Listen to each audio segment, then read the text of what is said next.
بسم الله الرحمن الرحيم، والصلاة والسلام على أشرف الأنبياء والمرسلين زينة الخلائق أجمعين، حبيب إله العالمين المصطفى الأمجد أبو القاسم محمد. اللهم صل على محمد وآل محمد وعلى أهل بيته الطيبين الطاهرين. أما بعد، في هذه الحلقة راح نتكلم عن شخصية ثانية غير الشخصية الأولى اللي كان يعرف في أو عرفناه بمدعي العلم. هالمرة شخص آخر راح تشوفونه معانا، شخصية جديدة وشخصية نقدر نعبر عنها مجمع الجهل. منو هذه الشخصية وشنو مستواها العلمي؟ راح تشوفونه معانا. اللي راح يعرف هذه الشخصية الشيخ أحمد القطان. منو هالشخصية وشنو مستواها العلمي؟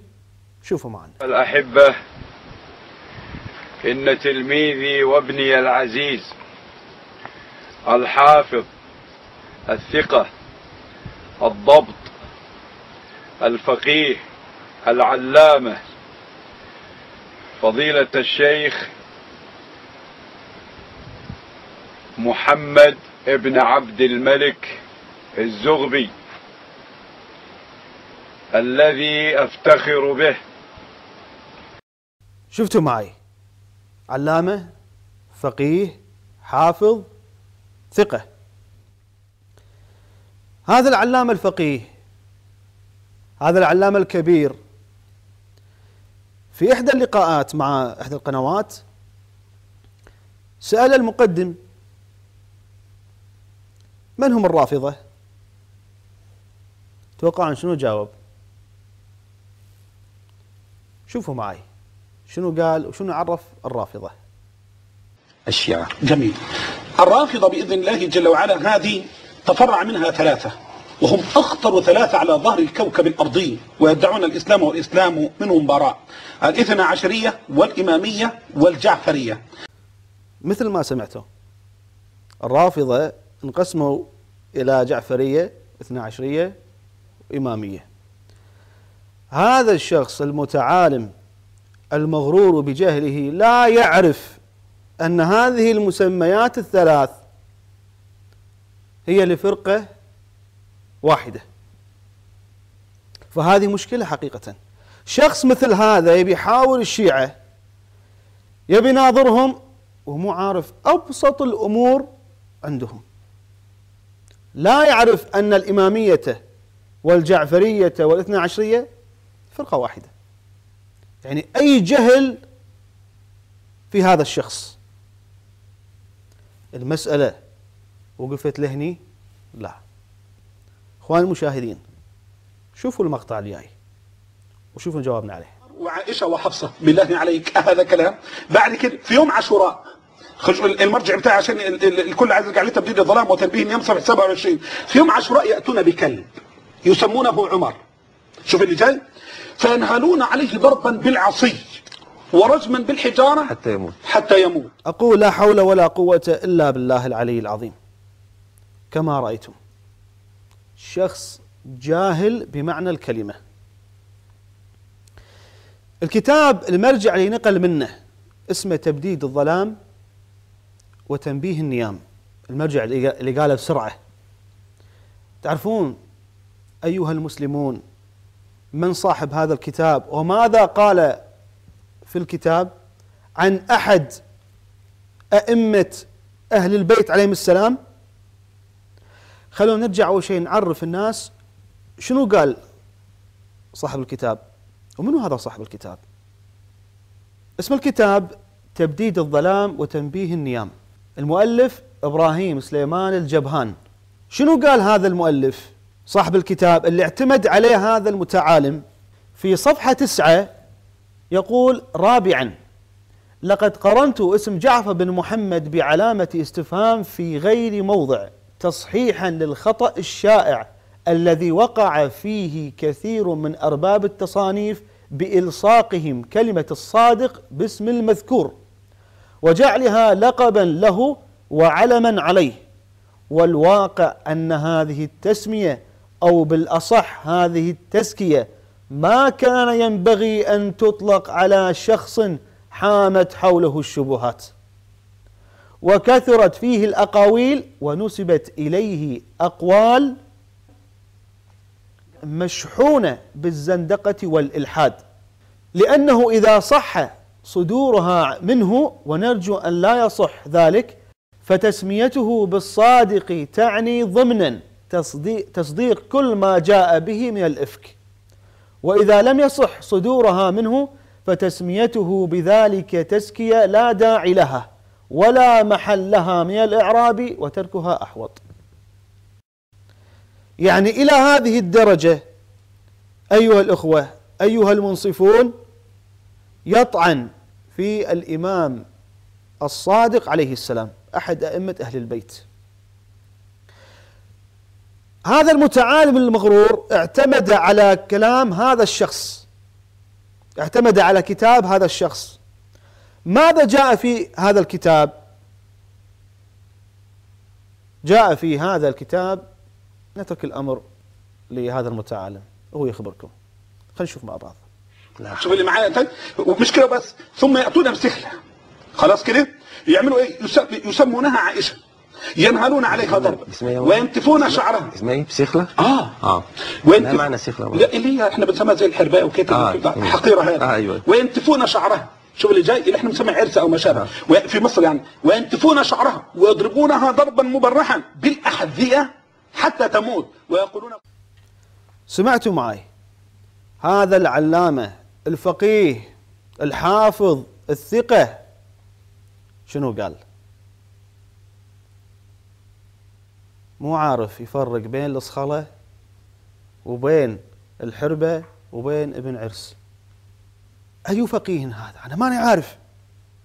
هذا يذكرني بقول القائل: كمثل حمار كان للقرن طالبا فعاد بلا أذن وليس له قرن. يعني هذه مصيبة حقيقة. يبي يبين للناس أنه عالم ويعطي حقائق وهو ما عارف يفرق بين الحيوانات. يا جماعة الخير، في أحد ما يعرف الصخلة ولا الحربة ولا ابن عرس؟ شلون فقيه هذا؟ أي فقيه هذا؟ خلونا نعلم احنا، نقول له شنو السخلة اللي انت مو عارفها.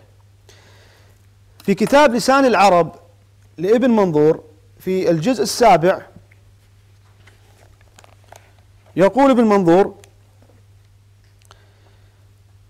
في صفحة 145: السخلة ولد الشاة من المعز والضأن ذكرا كان أو أنثى، والجمع سخل وسخال وسخلة. وهذا الفقيه يقول أن السخلة هي حرباية، وآخر شيء يبي يعدلها يقول هي عرسة، بالمصري يقولها بالمصري عرسة، وهي ابن عرس. إلى هذه الدرجة بلغ في هذا الجاهل الأمر. مو عارف يفرق بين الحيوانات، مو عارف أن الإمامية والاثنى عشرية والجعفرية فرقة واحدة، وياي بيناقش الشيعة.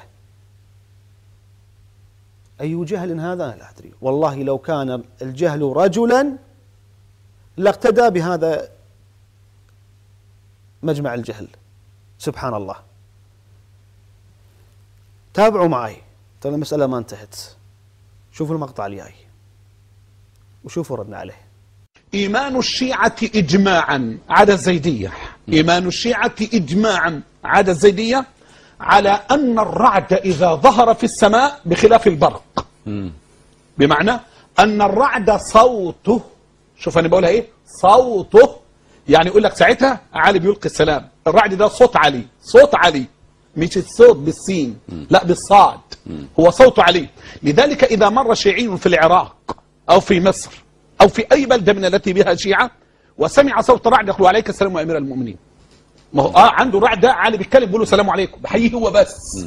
ولذلك فإن الشيعة إجماعا عدا الزيدية إذا مشوا في مكان وسمعوا صوت رعد وعليك السلام يا أمير المؤمنين.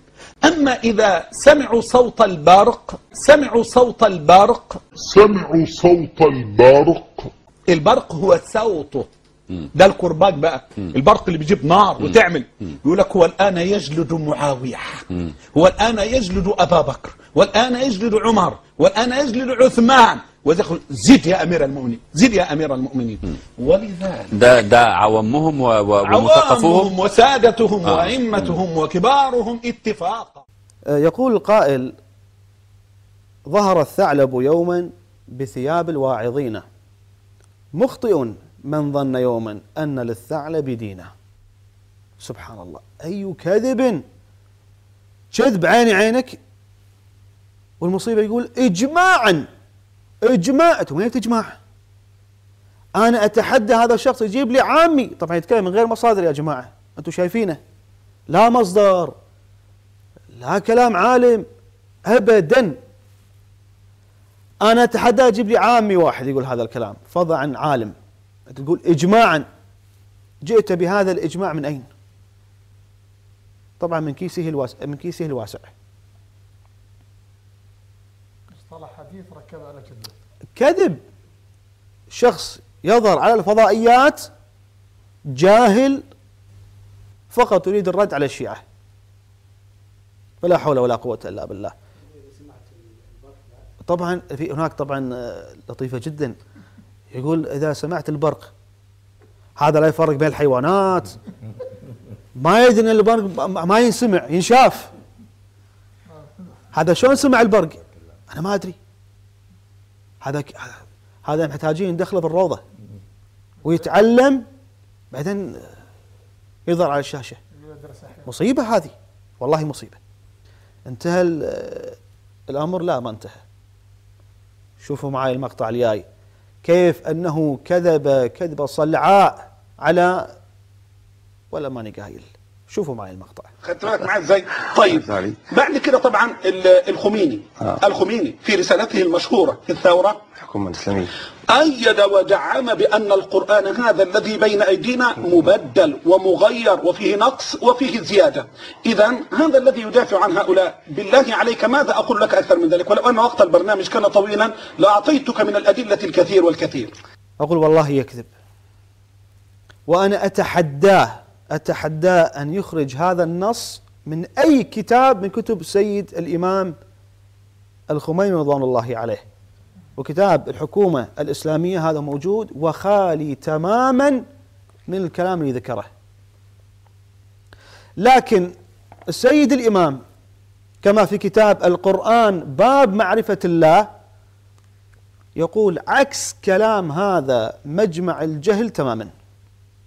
شنو قال سيد الإمام؟ في صفحة 25 تحت عنوان القرآن لم يتغير أبدا، بعد أن تكلم في كتاب الإنجيل والتوراة، يقول لكن كتابنا بحمد الله قد حفظ عاما بعام منذ الأول حتى أنه ما زال لدينا إلى الآن قرآن بخط أمير المؤمنين. الآن في صفحة 26 بخط أمير المؤمنين عليه السلام أو بخط السجاد، وهو نفس القرآن اليوم ولم يتغير أبدا. أين كلام سيد الإمام رحمة الله عليه من كلام هذا الكذاب؟ سبحان الله، يكذبون حتى على أناس مشهورين بأمور واضحة. ولعمري السيد الإمام الخميني رضوان الله عليه كتبه منتشرة ومعروفة وموجودة. وذكر قول القائل النجم تستصغر الأبصار صورته والذنب للعين لا للنجم في الصغر. فأقول لهذا الشخص مجمع الجهل إن عدت عدنا، وكفاك جهلا وكذبا على الناس، فأنت محاسب أمام الله سبحانه وتعالى، ولا أريد الإطالة أكثر من ذلك. إخواني، عطروا أفواهكم بذكر الصلاة على محمد وآل محمد. اللهم صل على محمد وآل محمد.